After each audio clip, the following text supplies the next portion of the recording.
Olá, seja bem-vindo a marcoteles.com.br. Hoje eu quero falar com você sobre como escrever hinos de louvor ao nosso Deus. Bom, os hinos são um canto solene dedicado a Deus que nós escrevemos e esse canto solene tem uma forma, né, que garante um sentimento solene. A forma, ela vai dar essa característica do sentimento para você poder louvar a Deus, né? E essa solenidade e reverência são potencializadas por uma forma poética, se existem outras que são carnais, ou seja, existe uma forma espiritual, existe uma forma carnal. O que nós temos hoje, retrocedendo um pouco, é que existem muitas formas de música evangélica que estão mais dentro do conceito de divertimento do que propriamente de louvor, né, de adoração a Deus.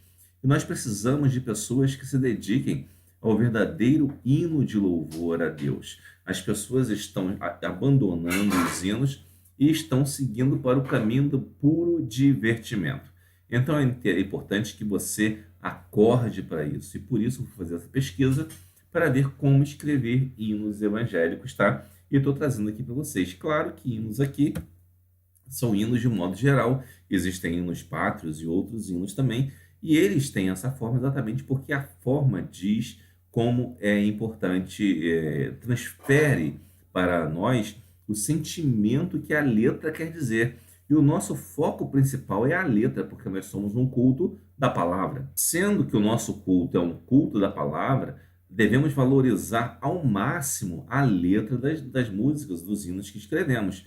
Mas o que temos visto hoje é uma total desvalorização das letras dos hinos. Bom, essas letras elas se tornam solenes porque elas possuem métrica, melodia, harmonia e ritmo. Atualmente tem dois vícios muito grandes.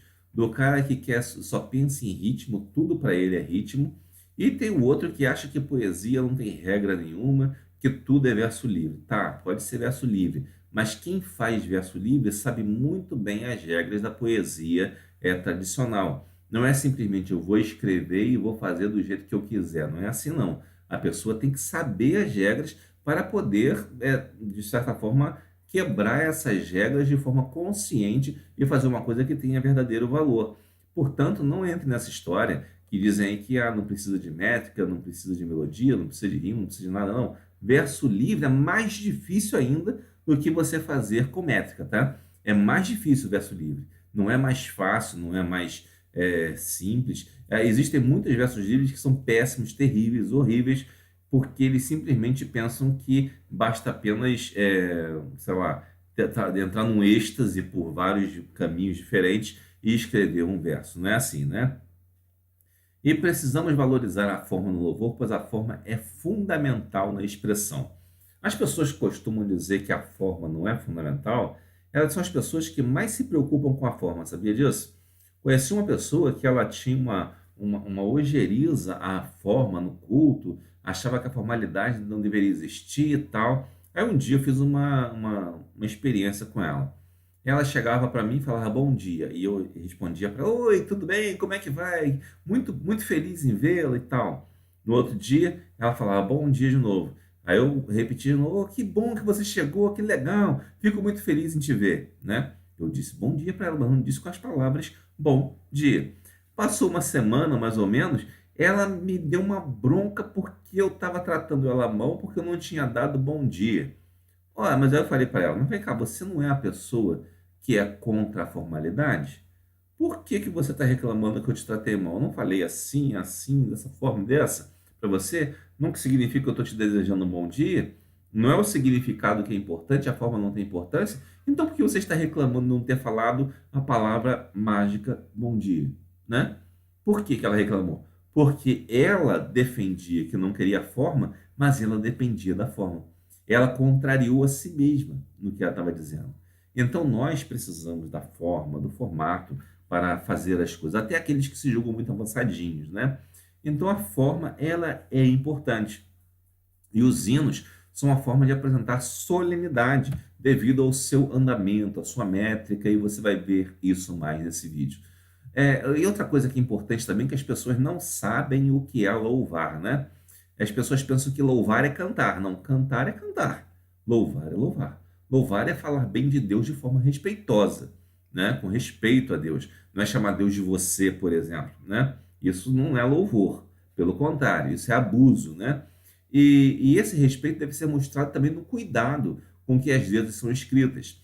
Como você pode dizer que um hino é louvor se você não vê cuidado na forma como a letra é escrita? A letra é escrita de forma displicente, chamando Deus de você, ou com palavras estranhas, de forma sem nenhum esmero na letra. Às vezes até tomam cuidado com a música, porque o ritmo, com a melodia, alguma coisa, mas não tomam cuidado com a letra, ou seja, não é louvor, porque o louvor ele está na palavra também, entendeu? Especialmente na palavra. E nosso culto é o culto da palavra, então precisamos valorizar o que é dito, como é dito, certo? E a poesia em um hino é demonstração fundamental de cuidado no louvor. A poesia é o poema, né? Vamos ver que poesia e poema são coisas diferentes. Mas se você tem um poema bem escrito, automaticamente você teve cuidado naquele louvor. Agora chega de ô. Tem uns hinos que começam a cantar, daqui a pouco parece que falta letra, a pessoa não teve o zelo de escrever um pouquinho mais, não quis perder tempo escrevendo, né? E começa a botar ô. Isso é horrível, gente. Isso é falta isso não é louvor, né? O não é louvor. É como se você estivesse entrando em êxtase. Oba, né? Não é isso. Então esquece esse negócio de e vamos fazer letras decentes para os hinos de louvor a Deus, se o interesse é louvar mesmo e não somente vender CD, né? Para louvar é necessário compreender o que é poesia, né? Poesia, ela é uma expressão humana que comunica beleza que transcende o mundo comum. Ou seja, nós estamos no nosso mundo aqui material e o mundo de Deus é espiritual. Então, o que transcende esse mundo material aqui em que nós vivemos, o mundo imediato, o que transcende isso, que mostra que é algo superior, alguma coisa que nós observamos, vê as coisas maravilhosas em coisas triviais, isso é poesia, né? E uma poesia verdadeira.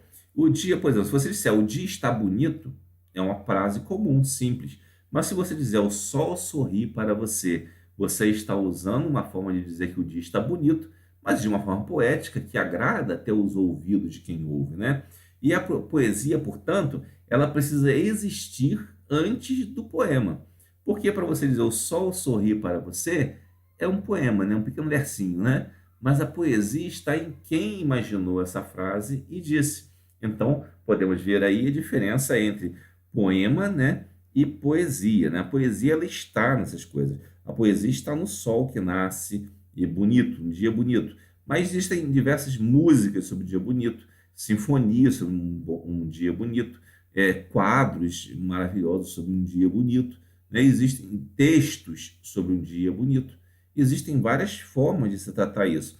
E uma das formas é através da poesia, portanto, do poema, né, escrito. Quando se escreve, escreve um poema. Então, quando você escreve um hino, já adiantando, você escreve um poema. E esse poema tem algumas regras. Por exemplo, o hino é um poema que tem 10 sílabas poéticas, tá? As sílabas poéticas elas não são contadas como as sílabas gramaticais. Você pode ter mais sílabas gramaticais e menos sílabas poéticas, né? As sílabas poéticas são contadas até a última sílaba tônica, né? Se, por exemplo, terminar com lâmpada, que a sílaba tônica é lã, as outras, padar, esquece, você não conta, deixa 2 sílabas para lá, vão ficar soltas, porque vai contar só até a última sílaba poética. E algumas vezes você também junta aqueles sons que se misturam quando você fala. Um exemplo está aí, o Senhor é o meu pastor. Se você pega o Senhor, você não fala assim, você fala o Senhor, fica junto. Você junta foneticamente as duas palavras, né? O Senhor você não fala o. Você pode até falar, mas geralmente quando você fala rapidamente, sai é o meu pastor, saem juntas, né? E como você pode ver aí, esse texto tem 6 sílabas poéticas, pelo menos. A sexta sílaba é tônica, que é a última é tônica. Por acaso, essa aqui termina exatamente na tônica, né? E deve se manter a regularidade dos versos, né? Se você faz versos de 6, mantenha versos de 6 ou versos de 7. Normalmente 5 são 7, né? Ou 10 no nosso caso, que são os hinos. Então, se você vai manter versos de 10, faça todos os versos de 10. Em alguns casos, especialmente no cantor cristão, você vai encontrar versos de 7, de 8, mas quando tem versos de 7, de 8, o que eles fazem? Eles pegam uma palavra e estendem ela, né? Na música, nas batidas da música. Porque essas sílabas que você vai fazer, sílabas poéticas, são exatamente as sílabas onde vão bater as notas musicais, certo? Por exemplo, você tem aquele hino assim, com glória. Esse hino só tem duas sílabas, na verdade, poéticas e também gramaticais, glória, né? Com glória, são três, né? São três sílabas. Mas se você for ver bem, tem várias sílabas musicais ali, né? Várias notas, né? Então você tem que entender que às vezes um hino tem um verso menor, mas aquilo ali é compensado na música. Então você tem que trabalhar com isso também, mas esse não é o nosso assunto, tá? Nós vamos trabalhar com o verso completo dentro de 10 sílabas poéticas, tá? Uma igreja que trabalha muito com isso, com hinos até um tanto quanto mais modernos, digamos assim, né? É a Igreja Cristã Maranata, né? Ela tem uns hinos bonitos, são dela mesmo, que eu não vejo em outros lugares, geralmente. E esses hinos dessa igreja, eles, quando você vai lá e começa a observar os hinos, eles são todos em 10 sílabas. Quando não tem 10 sílabas, eles completam. Mas são hinos, às vezes, com ritmos mais populares, digamos assim, e não aqueles ritmos do cantor cristão. Portanto, 10 sílabas poéticas não são inviáveis para um hino, um ritmo mais, digamos assim, popular, digamos assim. Os versos de 10 sílabas são agrupados em 8, ou seja, você pega um verso, uma linha, né? Um verso é uma linha com 10 sílabas poéticas, você vai agrupar em 8 linhas. Chamamos isso de octeto, né? O octeto é um tipo de estrofe. Estrofes são grupos de versos. Então, um grupo de 8 versos chama-se de octeto. Só que você vai pegar o cantor cristão, por exemplo, a harpa cristã, quem for em pentecostal, vai ver lá que geralmente tem 4 versos e 4 versos para cantar assim no texto do hino e 4 versos no estribilho, né? E você vai pensar, mas por que tem 4 versos no refrão e 4 versos fora do refrão? Porque, na verdade, 4 e 4 formam 8. Então, eles formam, na verdade, esse octeto. Então, por isso você faz 4 e 4, tá? Então, você completa o hino ali. E, além disso, no caso dos hinos congregacionais, você vai ver essa questão dos quatro versos em quarteto, 2 quartetos, que formam, na verdade, um octeto. É como se aquele refrão completasse aquele verso anterior, tá? E, continuando, eu peguei aqui um hino do cantor cristão, acho que é o hino número 7 do cantor cristão, Maravilhas Divinas.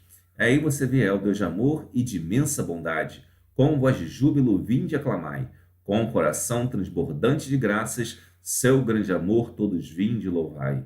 No céu, na terra, que maravilhas, vai operando o poder do Senhor, mas seu amor aos homens perdidos das maravilhas é sempre maior.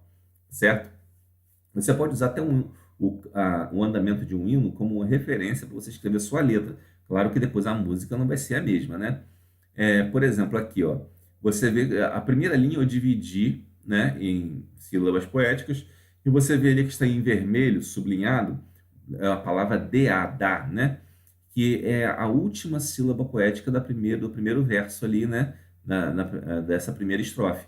E então ali aparece esse dá e continua bondade. O D é átono, então ele acaba não contando como última sílaba. E se você for contar, ele tem exatamente 10 sílabas poéticas. Então, esse aqui é um exemplo do que eu tenho falado para você até agora.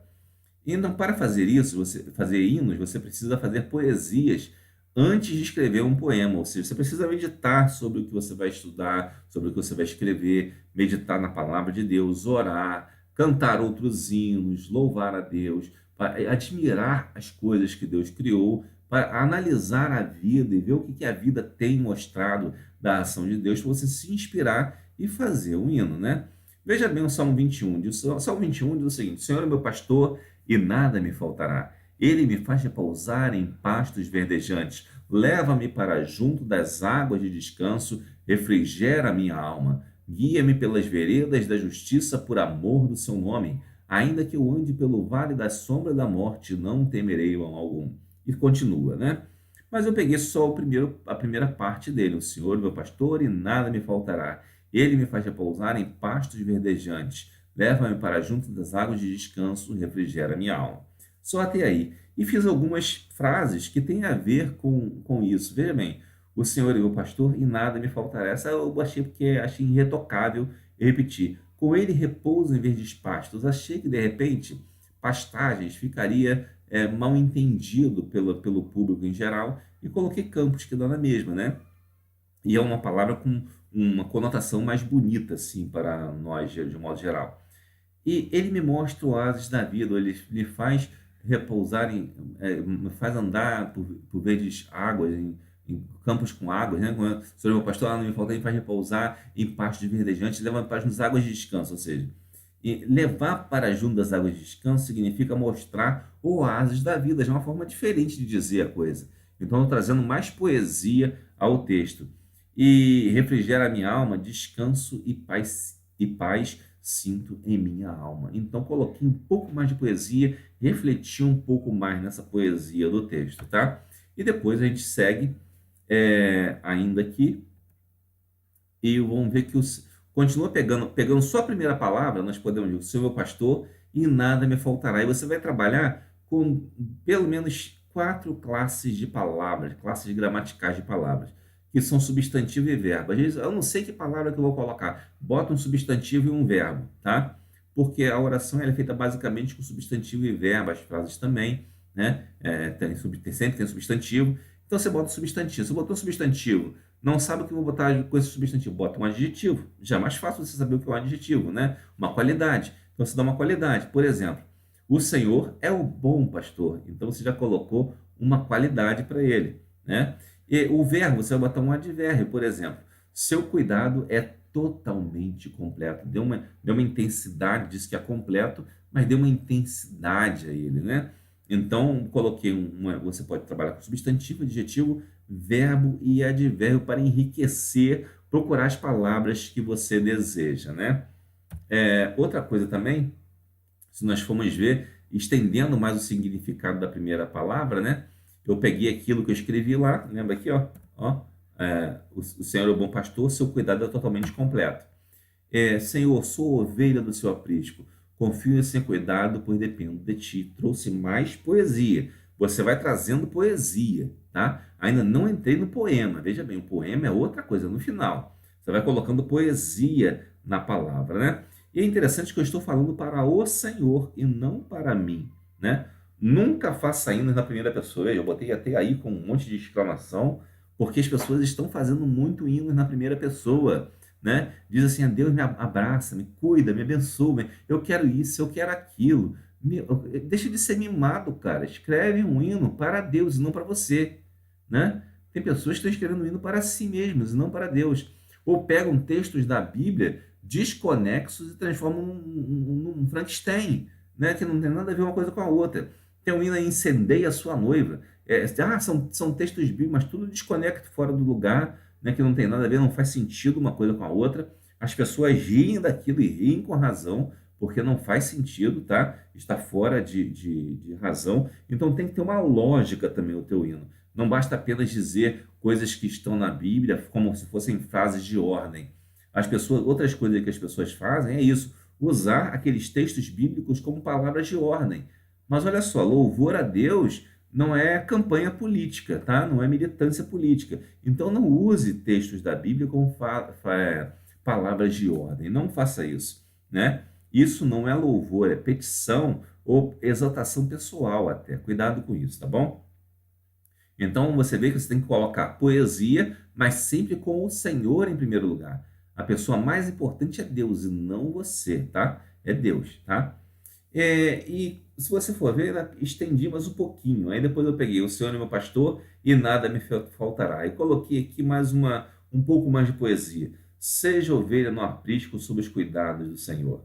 Eu coloquei isso aqui como se fosse um apelo para outra pessoa, para alguém que não conhece a Jesus. Posso fazer isso, mas nunca na primeira pessoa. Eu, né?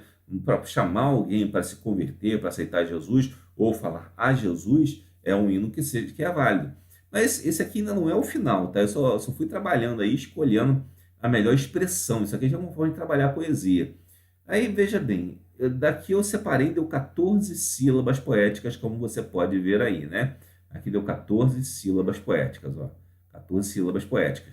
Voltando, opa, depois eu te mostrar isso aqui, né? Aí eu cortei mais um pouquinho, ó. Seja ovelha, e cortei o ovelha. Seja no aprisco aos cuidados do Senhor.